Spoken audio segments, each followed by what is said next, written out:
Next week's presentation, Street Children, Experiences and Reflections with Ricardo Fletes Corona. The street children population is the result of a complex network of social, community, family, and individual determinations, as well as a historical background. Direct contact with this population and the institution that helped is necessary to better understand the dynamics between them and how it changes over time. From this vantage point, one can see what offers the best results. Although this is a complex social problem, we can all do something to reduce and contain it, from the micro or individual level through the family level to the community level. Ricardo has done this work since 1985, beginning in Guadalajara and in shelters in the state of Michoacan. He has also traveled to Rio de Janeiro, trying to better understand the relationship between institutions, street children, and street educators. On top of that, he has visited and compared programs in Spain, Bolivia, and Colombia. So that should be a fascinating talk and be really instrumental for all of us, because it is such a huge problem, and we certainly see maybe more of it here than we used to too. So please join us for that talk next week.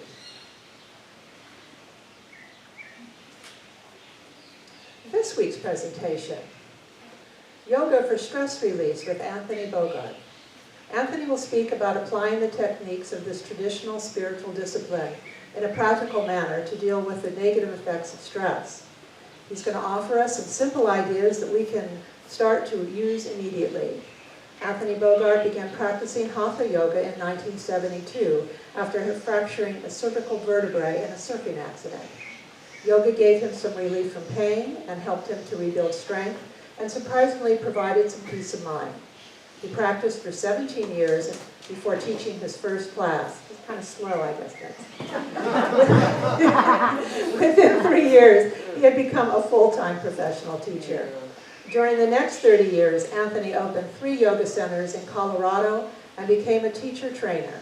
He traveled to teach in 7 countries, including giving workshops coast to coast in the United States. He is the author of Moving Toward Health and Freedom, a guide to the practice of Hatha Yoga, and a new book, Shiva Dance, which will be complete this fall. Please join me in welcoming Anthony Bogart.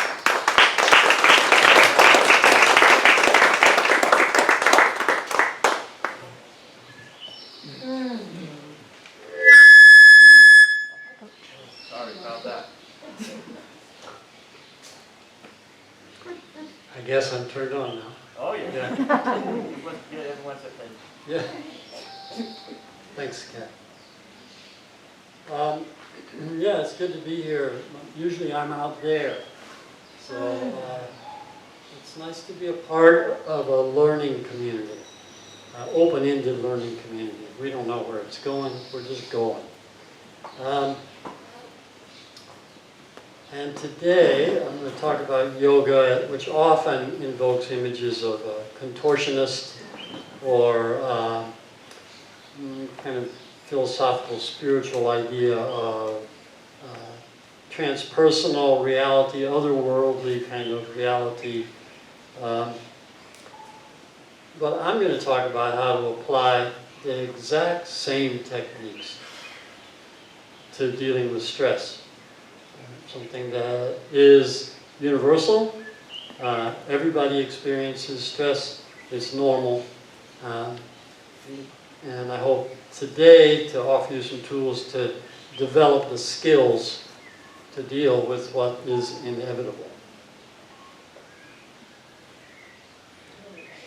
First, a story about a yogi like me that goes into the world, making this transition from the rarefied life of the yoga studio to the ordinary world. The yogi goes to the ballpark, goes to the ball game in Denver to watch the Rockies, and he sits down in his row and orders a hot dog from the vendor. And he, speaking from his own experience, the yogi says, "Make me one with everything." And the vendor sends the dog down, and yogi sends his $10 down the aisle, and the vendor puts it in his pocket and walks away. And the yogi says, hey, wait a minute. What about change? And the vendor says, well, Mr. One with everything, change comes from within. And dealing with stress comes from within. Let's just define stress as mental, physical, and emotional response to change. And change is constant. It's characterized by the desire to get away from the change, to fight against it, or in the third stage of stress is to be frozen by it, to be scared stiff by stress. We begin looking out alertly when something happens that is stressful for us. For example, if I'm going through the intersection by Walmart and the light's not working as usual, and someone comes down the hill and turns in front of me and almost hits me, I start looking out quickly, alertly. And the blood flows away from my tamale that I had for lunch, and it goes out into my hands so I can evade the danger if I need to. If I was standing, I would be ready to run. The breathing becomes shallow and rapid. That's because the core of the body contracts for protection. And the muscles become tense. So as we'll see in the later stages of dealing with stress, that in the experience of stress, this tightening of the core of the body can result in poor digestion, poor respiration, poor circulation. Over time, this has some serious consequences. Stress goes through three stages. The alarm stage, when it happens. Then resistance, like I don't really want this to be happening. I resist the stressor, and that's the closing down. And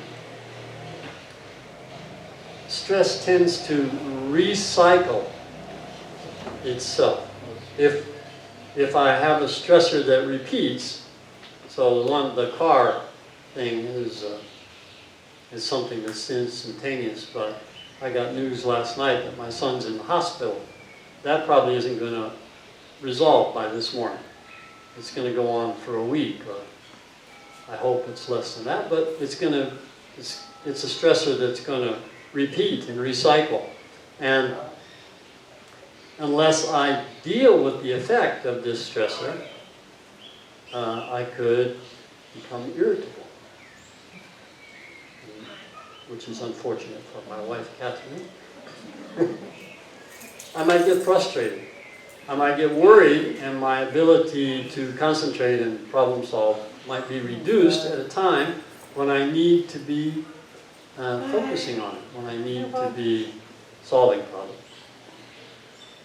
The third stage is exhaustion. So if this cycle keeps repeating, I get stuck in the stress response and I'm unable to move on. I get exhausted because it wears me out. I'm not digesting my food, I'm not breathing deeply, I'm worried, I'm preoccupied, I can't focus. I start to lose energy, I shrink, I get tired, I begin to feel helpless, and even depressed in the long run. Negative or catastrophic thinking comes in instead of problem solving. And so the long-term effect of stress that's not engaged with and dealt with can be depression, or things like chronic fatigue syndrome. It can also result in the digestive organs or the heart being damaged simply because of the contraction in the core and the lack of circulation. When we get exhausted, it's hard to deal with stress the way we normally would. What would be a normal way of counteracting stress? To exercise, to rest. You can't rest if you're stuck in thinking, catastrophic thinking, oh no, this is going to happen, this is terrible, it's going to happen. Can't exercise because you don't have energy. You don't have the energy to make a good meal, and even if you did, you couldn't digest it. So, if we find ourselves stuck in the exhaustion phase, those things don't work because we don't have the energy to do it. So yoga offers a solution to this. And they're called restorative yoga poses. And they're passive poses which counter the effects, the negative effects of stress. And these poses are held for a long time, at least 3 minutes each, maybe as much as 10 or 15 minutes. They're done with support, with props. We use bolsters and blankets and blocks and belts and benches. I used to make benches, yoga benches itself. And the effect of these passive postures is that they relax the abdomen, they deepen the breath, they stimulate digestion, improve circulation, and quiet the mind. All these are the antidote to the negative effects of stress. So a yoga posture that relaxes the abdomen would be reclining with the feet drawn together and the knees out to the side, and commonly called the butterfly pose. And then supporting the chest open and the abdomen open, which is the opposite of what the body does when it's stressed. These poses stretch the abdomen, relieve pressure in the belly, and open up the belly for digestion, improves digestion. The breath can be deep when we're reclining in these poses with the chest open, so the breath can come up. A shallow breath, the diaphragm doesn't move much. The breath is shallow. When the belly is open, the diaphragm moves, and the breath rises up and opens the chest even more. We pay attention to the breath while we're in these poses, which teaches the mind to focus and concentrate. So there are a lot of things happening in these poses. It looks like nothing's happening, but there are a lot of things happening. All of the negative effects of stress are counteracted by the restorative poses. So what does it look like when we return to balanced health? The muscles are relaxed. There's not chronic tension. Chronic tension that we're probably all familiar with is the tension in the neck, because that's a stress response.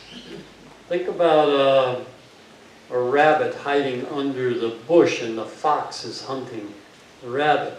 The rabbit hunkers down to cover the abdomen, and the shoulders go up to protect the neck. And so do we. It's, in all animals, the response is the same.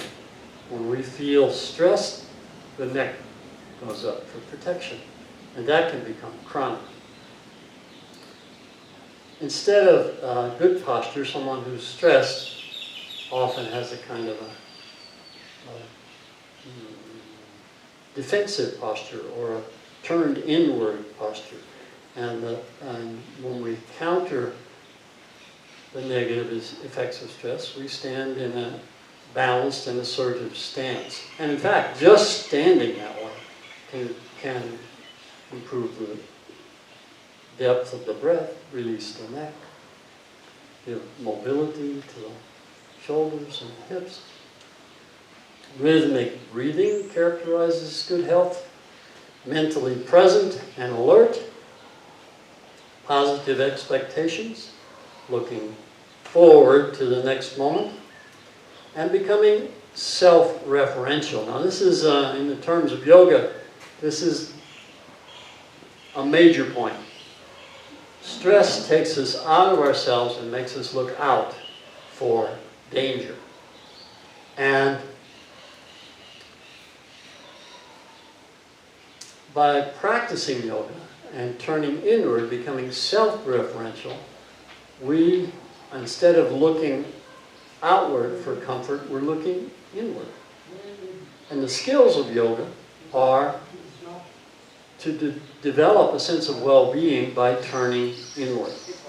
The problem isn't the stressor, it isn't the guy that drove down the hill by Walmart and almost hit my front fender. It's the way I react to it. That's the problem. At first, the stress reaction is the right thing to do. You got to get out of the way. But if we get stuck in the cycle of stress, that becomes self-destructive. We're always looking out for the next problem or replaying the event instead of looking inward and cultivating good deep breath, good posture, good digestion. Salud. Does that make sense? Yes, totally.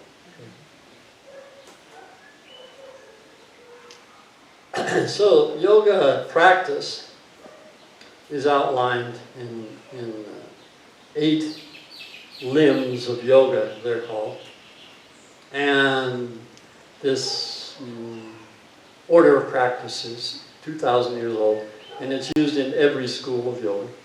And it doesn't matter if you want to get physically strong, if you want to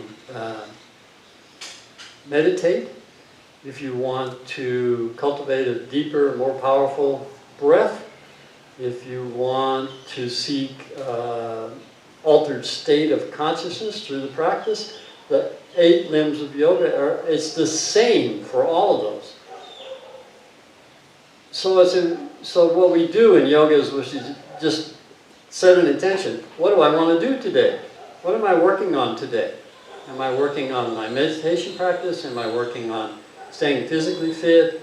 Am I working on contacting the part of myself that's beyond my aloneness, my separateness? We're going to focus on good health, balanced well-being with those same 8 techniques. And the first one is ideas about relationship, and these are called the Yamas, and they're often described as moral precepts. I don't think that's what Patanjali was doing at all.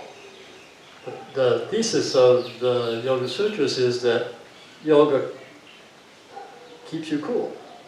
It keeps your mind from being agitated. Yoga calms the vrittis, or modifications in the mind. Is a super simple interpretation of his work. It doesn't have anything to do with being good or righteous. It has to do with having peace of mind, period. So he prescribes nonviolence. If I choose to solve my problems with means other than violent means, I probably will have a more peaceful life. I'll have less to worry about. My relationships with my neighbors will be better. If I speak truth in my relationships, things go better. If I have good boundaries, if I know where I stop and other people begin, and I respect those boundaries, I'll have less problems. I'll have less things to worry about. So my mind will be able to settle down and return to the moment, to be focused and clear in the moment. If I practice moderation, if I drink 2 beers instead of 10 beers, the next day my mind will be in much better shape. Moderation also in moderation. Like when I started teaching yoga, I thought I would be a renunciate, that I would remove myself from the world, and that money was not a good thing. And so I paid paid no attention and lived super frugally and grew my own vegetables and practiced yoga and gave my classes for donations and ended up really poor. I should have moderated my abstinence from the world of commerce. And the last of the yamas is generosity. Living in the flow of things, giving and taking freely, not hanging on to the moment or things or people or ideas or emotions. Keep flowing generously through life. Makes for a happier state of mind. Then there are some ideas about self-care that just keep us in balance. See, I mean, you all know this stuff. It's nothing new. I'll go quickly through cleanliness, keeping myself clean and my space clean. Contentment, to cultivate contentment, to think that it's really generally a good idea to be content at home in my relationships. Self-discipline. This is obvious for yoga. Yoga is all about self-discipline. When we experience a stressor, we have an automatic response. But to keep from getting caught in the cycle of stress where it repeats and feeds on itself, we need the self-discipline to choose to do something else, because the undisciplined, the not conscious way of dealing with stress is to get more stressed and think that's going to solve the problem. But it's not a disciplined approach. Self-study and awareness allows us to know ourselves and make conscious choices about how we want to interact with ourselves in the world, and surrendering to the ebb and flow of life. Just the general idea of not resisting. Not trying to control. That's a good way to look at it in terms of stress. It's not trying to control the situation, but engage with the situation. Work through it.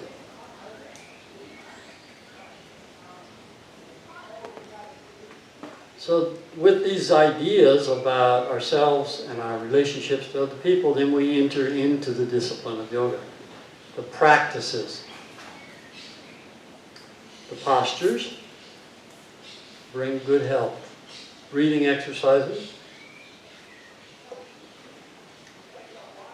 are the key. A full, natural, rhythmic breath is the key to peace of mind. You could argue that the main purpose of the postures is so that you can breathe normally. We learn to turn the senses inward on themselves and listening in, feeling in. We learn to concentrate. So the cycle of stress tends to sweep us up and carry us away. And learning to concentrate, we learn that we can break that cycle by paying attention to one of those things that characterizes good health. We want to go towards relaxed muscles, assertive stance, deep breathing, mentally present. But in order to do that, we need to choose one and work on it. To focus, to concentrate. And indeed, the first step in meditating is to learn to concentrate. Because stress functions the way the mind normally functions, which is it just rolls on. It's like scrolling through Facebook. It never ends. So in yoga, the first thing we do to learn to concentrate is to just look at a candle or a drawing, a circular drawing called a yantra, or we chant a mantra, which is a verbal variation of a meditative object, a meditative geometric design. And when the mind starts to kick in again, which it always does. A lot of times people tell me, oh, I can't meditate because my mind won't stop. I said, well, it's not going to. Meditating means being aware of that tendency for the mind to ramble on. Learning to focus means you're aware that the stress response to stress is recycling all by itself. It's automatic. It wants to go, go, go, go. By learning to concentrate, we can recognize that and say, wait, I want to break the cycle of stress here. Perhaps through meditating. Perhaps through doing asanas. Perhaps through doing breathing exercises. It doesn't matter where you break the cycle of stress. Just break it. And then all the other things come along. All the other things are included and become more accessible. Everybody's got their own favorite thing. Some of us really like to exercise. That's me. I can hardly stand still. Other people really like to focus on some thing. Like reading is a way of meditating, I think. I think that's Western meditation. And so the next step in that meditative process is mindful meditation. And that is to realize that the mind does its thing and I can focus on something. So I become aware of this flow of consciousness, but also that I have a center in which I can reside and watch this happen. So it's kind of like a relaxed letting go. It's a paradox. So that's the next level of meditation. Think about the first level of meditation. Is like windshield wipers in a car. It's raining. And those are your thoughts. They just keep coming. You turn on the windshield wipers, you sit down to meditate. There's a clear spot. There's some sort of break in the action. But it keeps raining. You can see clear for a minute, and then the thoughts come back, the feelings come back, the emotions come back. It's not just thoughts. The body sensations come back, the tight spots. I get a glimpse. And I learn to cultivate the glimpse. I need to, like, oh, there is a gap in there. And this is not, it's not going to rain forever. And when there are breaks in the rain, I can look out. I can have a clearer vision. And the second aspect of meditation is that when you find that little gap between the raindrops, that you can go online. So think of your mind as a computer, but you haven't bought your internet connection for your house yet. You can do a lot of things with your computer. You can do spreadsheets, and you can type letters, and you can even draw sometimes. There's all kinds of neat programs that we can use on our computers. Well, one day, I hear about the internet, so I pay a few extra pesos and get Telmex to connect to my internet. I get my modem going, and I go online, and I find Google. And I do a search. And I go online. Holy cow. There's a whole universe out there that I didn't know about, that I can contact with a few clicks of the key. That's the second stage of meditation. I learn how to go online to get beyond my own private drum, look through the falling raindrops in order to access this infinite resource, which is a part of me. That's the discovery, the amazing discovery of meditation. And with that resource, then I'm big enough to deal with any stressor. I'm all of a sudden much more powerful and much more resourceful. But I can't stay at the computer forever. I have to go to the grocery store. I have to go do my asana practice. watch TV, watch my favorite series, waste some time just playing. I don't think actually playing is a waste of time. It's actually it's my main, it's not employment. It's my main focus now is playing.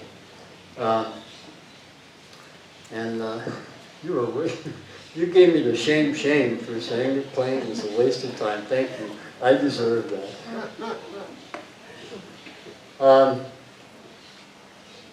But it's true, I can't be in a state of meditation all the time. I don't deal with the normal activities of life. So I learned to be able to go online, to go offline. I learned consciously to be in my private self, dealing with what's right in front of me. And then I learned to connect to my universal self to inform the actions that I'm doing as an individual. So I start to behave differently because I have access to different resources. Is that making sense? Okay, so this pulsation between the individual self and the universal self is called spanda. It's a really super tool to be able to go online anytime, because now that I know how to go online, I can go online wherever I want. I don't have to sit down in my meditation room quietly to go online. I can do a little blip and go online. It's like Kurt Vonnegut wrote about blipverts I forget what in his books. But they were advertisements on TV that were subliminal, and they went that fast. But they made them take off. They were so powerful that the government made the companies take blipverts off the TV because people were exploding by getting blipverts. Okay, so you're not going to explode from practicing spanda, from learning how to meditate. But the point is to be able to go online spontaneously anytime, to be able to go out, go in. So that resource is always available. That's a balance between my individual self and my expanded self. That balance, but it's called samadhi. Samadhi is just a balance between all the parts of myself. It's not a place where you go and hallucinate all day. I really want to make yoga practical. These 8 practices develop what's called a discriminative awareness. So the way we see the world changes. And we learn that we have responsibility for the choices that we make in our thinking, in our feeling, in our physical body. So that seemingly scary monster of stress, we learn that we can actually turn that on and off. That it's up to us to do that by introjecting the senses and developing the skills of internal awareness through self-study and meditation. We begin to live by choice and not by reacting to the situation. This is called the law of karma. Karma, okay, I think that there's a misconception that there's good karma and there's bad karma. Like, if I had a lot of good karma points stored in the good karma bank, well, then I'm protected. Or I can use them up in bad situations. Or if somebody steals my cell phone, it'll come back because I have good karma. Sorry, but that's not true. There's no such thing as bad karma either. You don't get punished for the bad things you do. Karma simply means you live with the consequences of your actions. Whatever I do, if I walk down the beach to get here, one of the consequences of that action is I've had contact with nature, I've exercised a little bit, I've I've had contact with my neighbors, buenos dias. And when I get here, I'm in a little bit different state of mind than if I just awakened, driven here, and jumped up here behind the podium. The consequence of my action changes the way I am in this moment. And what I'm doing today, talking to you, changes how I will experience the interaction with my son when I call him after this lecture today. All the accumulation of my actions bring me to this moment. The action I take in this moment creates the next moment. That's all karma means. So what? It means that the stage that I set for the next action, the next interaction in my life is up to me. I made it happen. That's my karma. Does that make sense now? Not good karma, not bad karma. It's this karma. It's what I did to get here. And what you did to get here.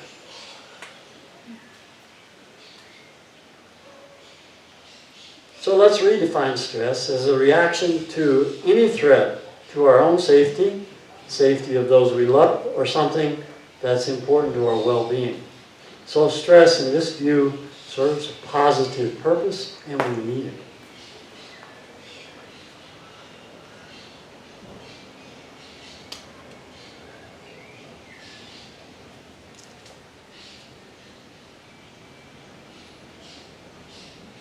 Remembering our friend at the ball game, change comes from within.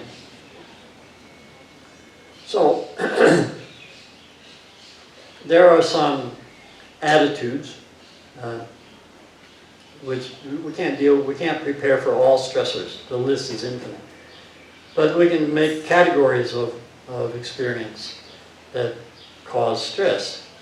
Ignorance, not things we don't see.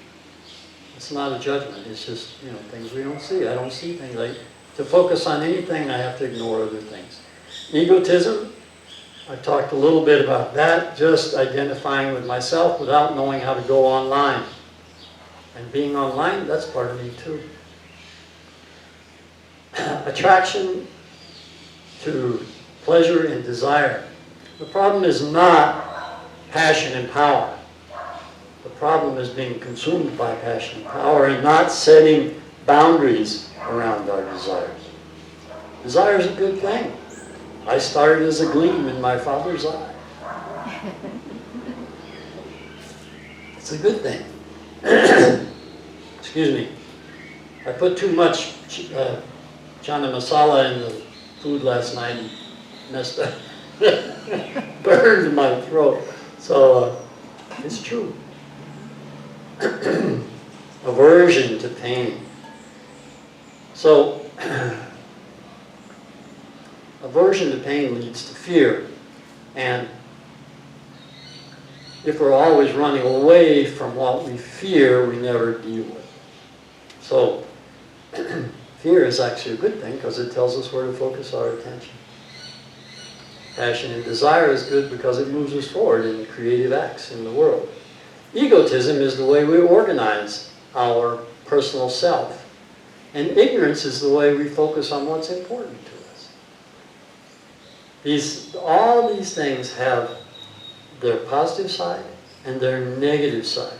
And in order to discern what's going on in this moment, we use viveka, discriminative awareness, which we developed through the practices of yoga in order to make choices to create the karma we desire rather than reacting to the world around us through ignorance, through not knowing, by reactivity. We become consciously self-creating people. In yoga, the big fear, of course, is the fear of death. And meditation makes us acquainted with a part of ourselves that isn't associated with the part that's going to die, the body. That's, in some way, we're connected to everything. As Rumi, the poet Rumi says, we learn to trust nature to kill us. Now, it takes a little while to get to this point, but the practices lead us there, inevitably. Yoga isn't about what should be. Yoga is about practice. Do these things, blah, blah, blah, blah, and these outcomes happen. And how do we know they happen? Because they've been happening over and over and over again for 2,000 years. And we have people who've done these practices, and then they learn from them, they refine them. And that's all come to us through the millennia, as tools for dealing with stress.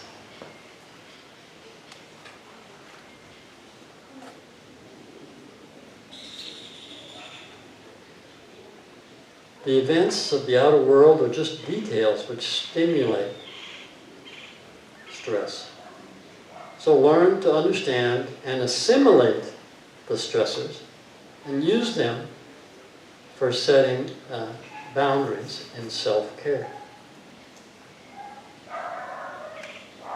So what if stress is not a monster to be conquered, but rather a call to protect or define our boundaries?